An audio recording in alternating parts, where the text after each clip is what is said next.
इस तराजू की बाईं साइड में तीन नीली वस्तुएं हैं जिनका भार x है और इनके साथ 1 किलोग्राम वजन की दो वस्तुएं हैं। हमें x का मान पता करना है, लेकिन पहले हमें यह सोचना है कि हम इसे एक गणितीय समीकरण यानी कि मैथमेटिकल इक्वेशन के रूप में किस प्रकार लिख सकते हैं।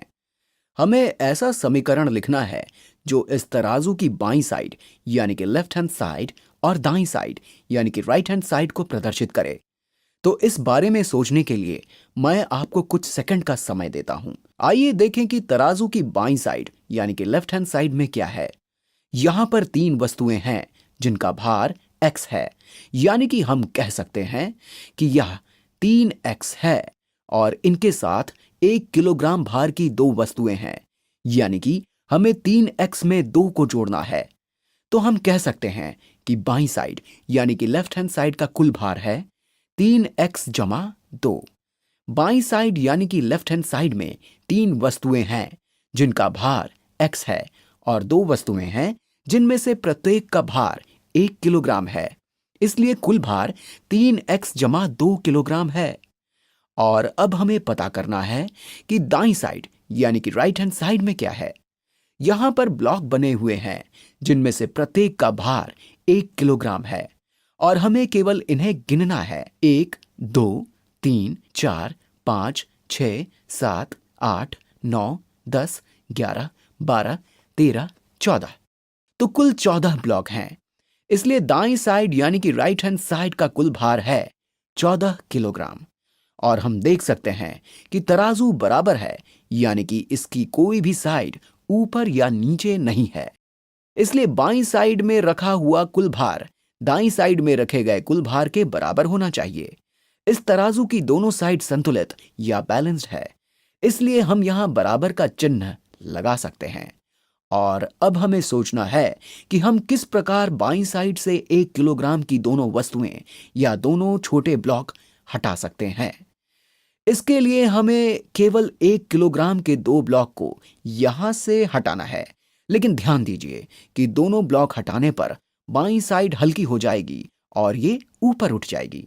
लेकिन हमें इसे संतुलित रखना है ताकि हम कह सकें कि दोनों साइड बराबर हैं। दाईं साइड यानी कि राइट हैंड साइड का भार बाईं साइड यानी कि लेफ्ट हैंड साइड के बराबर है।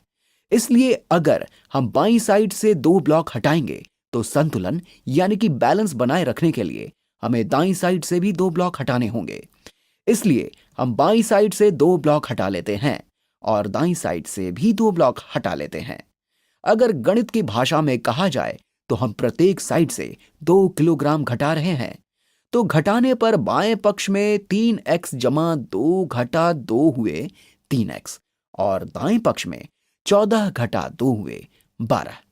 आप यहां पर भी देख सकते हैं, दाईं साइड में दो ब्लॉक पर क्रॉस लगाने पर यह 12 ब्लॉक बचते हैं और बाईं साइड में 3 ब्लॉक बचते हैं जिन पर x लिखा हुआ है। क्योंकि हमने दोनों साइड में से समान मात्रा में भार हटाया है, इसलिए यह तराजू अभी भी संतुलित है और अब यह समीकरण होगा 3x बराबर 12। तो इसे हल करने के लिए हमें बाएं पक्ष में केवल x चाहिए। तो हम क्या प्रक्रिया करें कि बाएं पक्ष में केवल x रह जाए और तराजू भी संतुलित रहे। अगर हमें बाएं पक्ष में केवल x चाहिए जो कि 3x का 1/3 है, तो इसके लिए हमें बाएं पक्ष को 1/3 से गुणा करना होगा। लेकिन तराजू को बराबर रखने के लिए हमें दाएं पक्ष को भी 1/3 से गुणा करना होगा। इसलिए हम समीकरण के दोनों पक्षों को 1/3 से गुणा कर लेते हैं। यानी कि यहां इस तराजू में बाईं साइड यानी कि लेफ्ट हैंड साइड में 3x का 1/3 है 1। इसलिए हम यहां दो ब्लॉक हटा लेते हैं और दाईं साइड यानी कि राइट हैंड साइड में 12 का 1/3 है 4। इसलिए अब दाईं साइड में 1 किलोग्राम के 4 ब्लॉक रह जाएंगे। इसलिए हम यहां दाईं साइड में 4 के अलावा बाकी ब्लॉक पर क्रॉस लगा देते हैं। तो ये रह गए 1, 2, 3, 4 ब्लॉक। और यहां बाईं साइड यानी कि लेफ्ट हैंड साइड में केवल x बचता है।